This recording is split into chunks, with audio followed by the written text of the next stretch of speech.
Sorry, I'm bad at math. I'm CJ Graham. How are you? Yes, let's go. Tom Morga, Ted White, and Steve Dash, everybody. Just trying to get the show on the road. Yes. Ted White. Is it working? Hello? I think Everybody so. get in and close the goddamn doors. Right? Relax, it's just a microphone. There might be kids here. I don't know. Maybe. All right. We'll keep it PG-13. Gentlemen, do we have all our? I think it's all Wonderful. test. Testing. All right. So guys, thank you so much for being here. And I know tomorrow is a really special day because you guys are going to be doing, in costume, a photo opportunity with fans, which I'm really excited for. And I think what's been really fun lately over the last year and a half, I'm kind of a nerd and I play the Friday the 13th game a lot. And it's really given me an appreciation for all the different Jasons because each character is so different. But I want to start at the beginning for you guys and talk about getting into this industry. And what do you think is the biggest misconception folks have about what you guys bring to the table as actors? Anybody can I start? go to the bathroom just like everybody else. I use toilet paper sometimes. Other times I use newspaper. Depends. Trying to find out where she wanted to start with the bathroom. We can Well, go ahead, start Ted. with You you, take sir, right it at on. the You're end. the old guy. Go ahead. Go ahead, Ted. If you want the old guys to go ahead, why don't we bring everybody from the back up there front? Everybody sit back Yeah, there. why don't y'all move up? Come on up. Yeah, you guys can move right up if Come you on. like. People, it's no good back there. You're not going to hear what's going on. I If you don't move up, we get off the stage. We Just want you close enough that if we Come on. throw our microphones, we can hit you.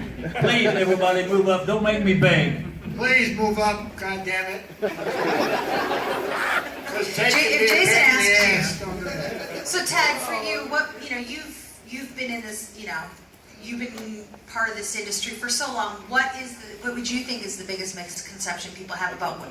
Yeah, we're gonna start with you right at the end. I'm sorry, I didn't understand what you wanted to talk Why about. don't you pay attention, Fred? Well, I think a lot of folks, they sort of don't understand. I He think. gets it. You gotta explain it to him. That's all. Don't worry about it. Go ahead, Ted. Tell him. I really don't understand what you want me to talk about. I think most folks, if they don't understand, acting, for me, everyone's like, oh, stunt acting, but I think there is something really special about stunt acting. How about I do the You want to lead it in? Let me and tell you, everybody's under the misconception that we're rich. I am. Everybody thinks we make a lot of money. We do. Right. Nobody has an idea how dangerous the stunts are that we do, but they are.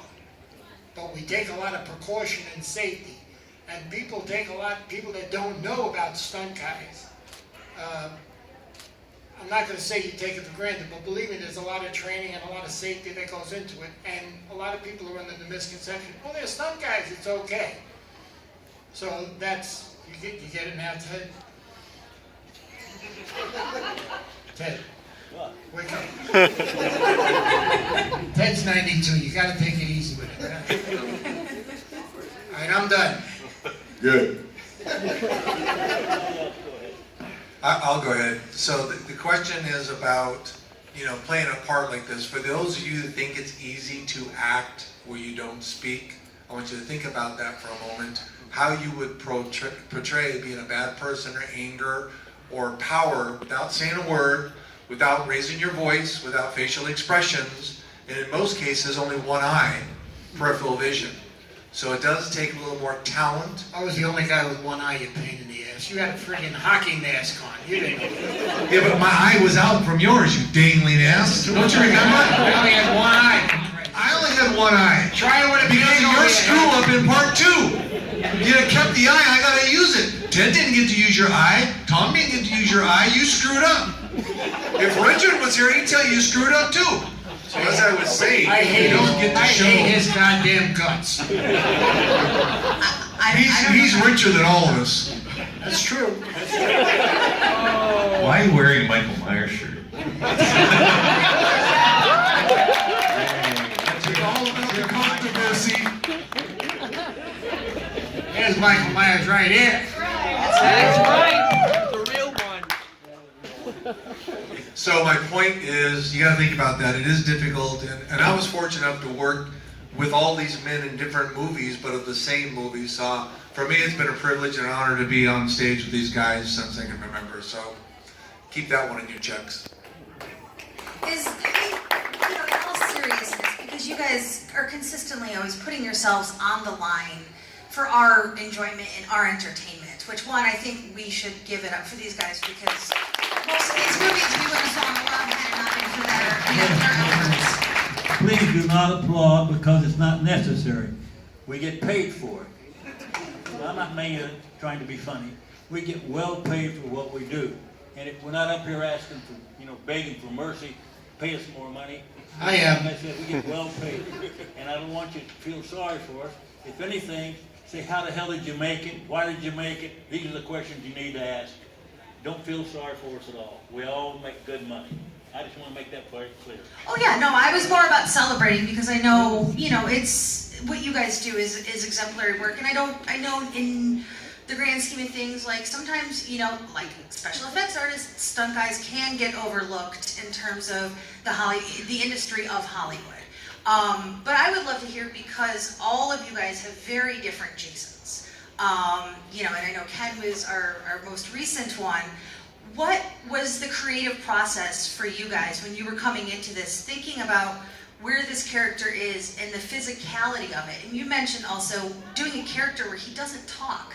So you have to really almost work twice as hard to make that connection with your co-stars and also, through the camera as well. Oh, I'll take. Go ahead. Yeah, all right. No, it's very true, because all you can see of my Jason was literally one eye.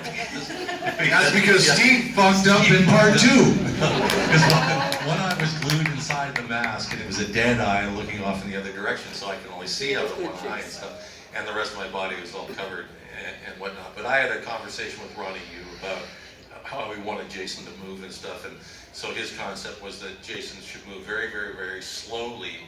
I want to talk about that. Yeah. All right. No, right after you're done.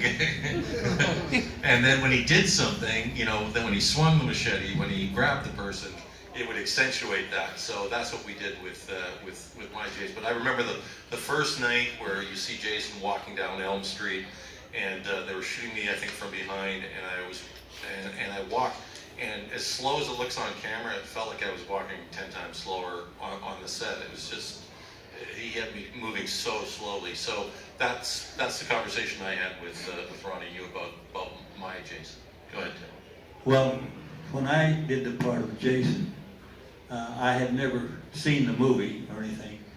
And so when they hired me, I was coming in out of the dark to do a feature that I had no idea how it was made or who was in it and so forth. So the first shot I had to do was raining, and it was night, and I'm running from one house across about 25, 30 yards to another house. I was supposed to be walking, and I started out running, and the director said, "Cut." And he said, "Ted, what the heck are you doing?" And I said, "Well, I'm going to the other house." He said, "Yeah, but you're running. Jason doesn't run, he walks." And I said, "Oh, you want that Boris Karloff jump, jump, jump?" He said, "Well, not quite that bad, but yeah, that's what we'd like to see." And I said, "That's why you haven't got a winner. This guy's got to be able to run. He's got to do something. The people are never going to believe that I can catch anybody going bump, bump, bump." So that was the beginning of my part as Jason in part 4. And I didn't have anybody to look to because I started the whole goddamn thing. The only thing I knew is that Jason had a bag over his head. He had no fucking lines, and this is it. I said, "What is this? What is the guy with a bag over his head?" When I got the job, he said, "Yeah, he got a bag." That's all I knew about Jason. And I did everything. All these guys followed me. I want you to know that. You're the standard bearer for I'm the real everything. Jason. Well, yeah, I think Ted, Steve always signs his his pictures as Real Jason. the real Jason. The rest of us signed it as the best Jason. Although, Tom, you're sort of in a